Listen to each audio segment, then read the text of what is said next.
Assalamualaikum warahmatullahi wabarakatuh. Perkenalkan nama saya M. Rido dengan NIM F1E12368, mahasiswa Sistem Informasi Universitas Jambi. Pada kesempatan kali ini, saya ingin menjelaskan tentang tugas UTS saya, yakni optimalisasi produksi pada UMKM PPI Burita menggunakan pendekatan pemrograman linear, multimetode, dan validasi komputasi Python. Dosen pengampu yakni Pak Pradita Eko Prasetyo Utomo yang terhormat. Langsung saja ke pendahuluan. Jadi, latar belakang masalah. eh, UMKM adalah tulang punggung perekonomian Indonesia dengan kontribusi lebih dari 60% terhadap PDB dan penyerapan 97% tenaga kerja. Namun, banyak UMKM kuliner termasuk usaha pempek yang sedang saya teliti masih menghadapi tantangan dalam perencanaan produksi yang optimal. Permasalahan utama meliputi alokasi bahan baku yang tidak efisien, kemudian waktu produksi yang tidak terkelola dengan baik, dan keputusan produksi masih berbasis pengalaman, bukan dengan pendekatan kuantitatif. Atas dasar itu, penelitian ini bertujuan untuk menerapkan metode simplex guna mengoptimalkan produksi pada UMKM PPI Burita. Rumusan masalah. Berdasarkan latar belakang tersebut, penelitian ini dirumuskan dalam 4 pernyataan utama, yakni pertama, bagaimana karakteristik operasional produksi PPI Burita dengan 3 varian manajer, isi telur, dan adaan. Kemudian bagaimana formulasi model pemrograman linear untuk masalah optimasi produksi PP dengan kendala bahan baku, dan seterusnya. Dan 7 penelitian, dan di sini ada tertulis manfaat penelitian teoritis, pengembangan model multimetode optimasi produksi untuk UMKM makanan tradisional, praktis pengambilan keputusan bagi UMKM pempek dan metodologisnya, perbandingan efektivitas metode dengan penyelesaian pemrograman linear.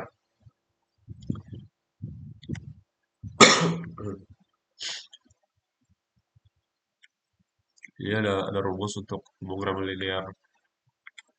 Sini ada bentuk masalah umum pemrograman linear. C1 Z sama dengan C1 X1 tambah C2 X2 tambah dan seterusnya. Kendala seperti yang tertera. Jadi grafik merupakan teknik penyelesaian pemrograman linear yang menggunakan representasi visual.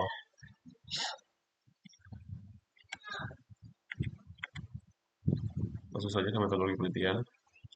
Penelitian ini menggunakan pendekatan kuantitatif dengan metode pemodelan linear programming. Studi berfokus pada optimasi produksi 3 varian pempek, yakni lenjer, isi telur, dan adaan.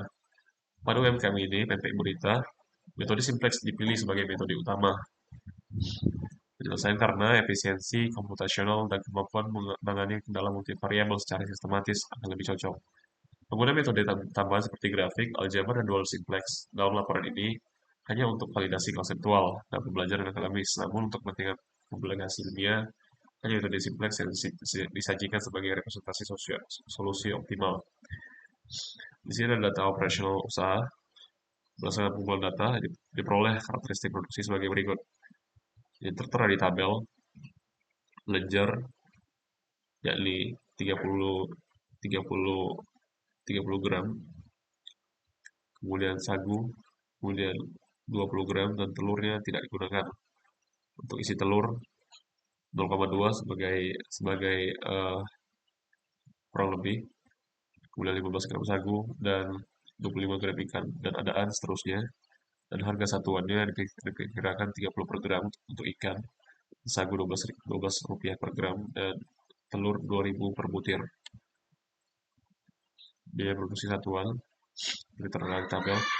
Perhitungan keuntungan per unit ledger, yakni 12 kali 30 tambah 18 kali 12 sama 360 tambah 216 sama dengan 576. Keuntungan 1000 dikurang 576 sama dengan 424 hasil.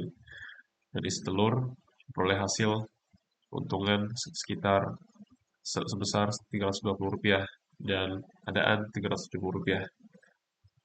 Formulasi model pemrograman linear variabel keputusan X1 itu jumlah pempek lenjer per hari, X2 itu pempek isi telur, dan X3 pempek adaan.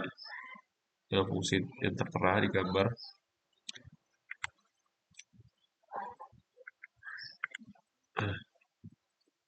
Jadi dual simplex.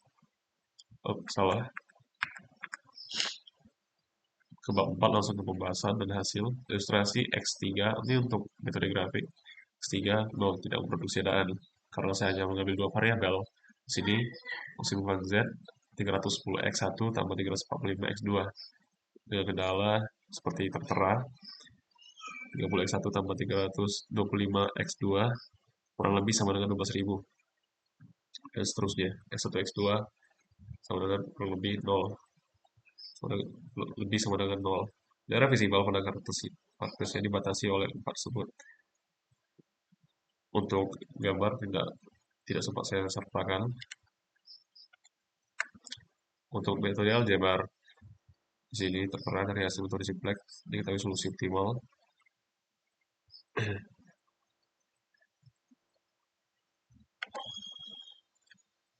Institusi, kemudian penyelesaian utama dengan metode simplex. Formulasi untuk standar di sini ada Z kurang 310X1, 345X2, dan 316X3 sama dengan 0. Di sini tabel literasi simplex. Variabel masuk X2 koefisien nilai negatif kurang 345. Variabel keluar sama dengan S3. Rasio minimum 30 bagi 0,2 sama dengan 150.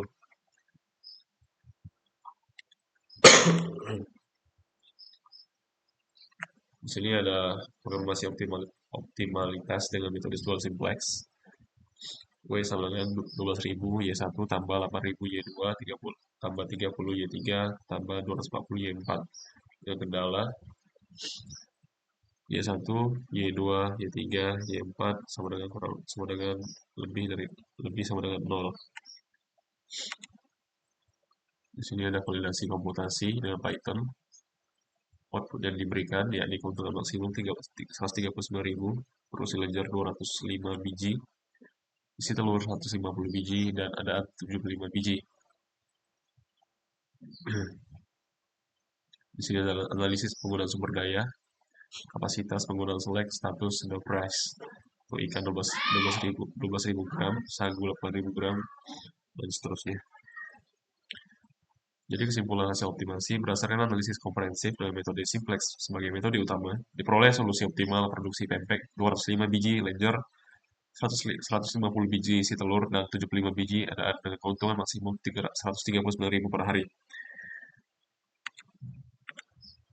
Jadi kesimpulannya, penelitian ini berhasil menerapkan pendekatan pemrograman linear untuk mengoptimalkan produksi 3 varian pempek pada UMKM Ibu Rita. Berdasarkan analisis dengan metode simplex sebagai metode utama, diperoleh solusi optimal produksi harian ledger sebanyak 205 biji, isi telur 150 biji, dan adaan 75 biji, dengan keuntungan maksimum 139.000 per hari. Analisis lebih lanjut menunjukkan bahwa kendala ikan, sagu, dan telur bersifat aktif atau binding constraints dengan waktu produksi masih memiliki slack sebesar 10 menit. Metode grafik hanya berfungsi sebagai ilustrasi konseptual dan verifikasi matematis. Sementara menurut dua simplex dan validasi modus Python mengonfirmasi optimalisasi solusi yang diperoleh. Saran berdasarkan hasil penelitian disarankan kepada UMKM PPI Gurita untuk memprioritaskan penambahan kapasitas telur berdasarkan saddle price tertinggi dan memanfaatkan waktu produksi yang masih tersisa 10 menit. Untuk aktivitas penunjang produksi untuk penelitian selanjutnya dapat dikembangkan model dengan menambahkan kendala seperti biaya overhead dan fluktuasi permintaan serta menggunakan metode optimasi lanjutan seperti program integer atau pendekatan stokastik untuk meningkatkan realisasi model.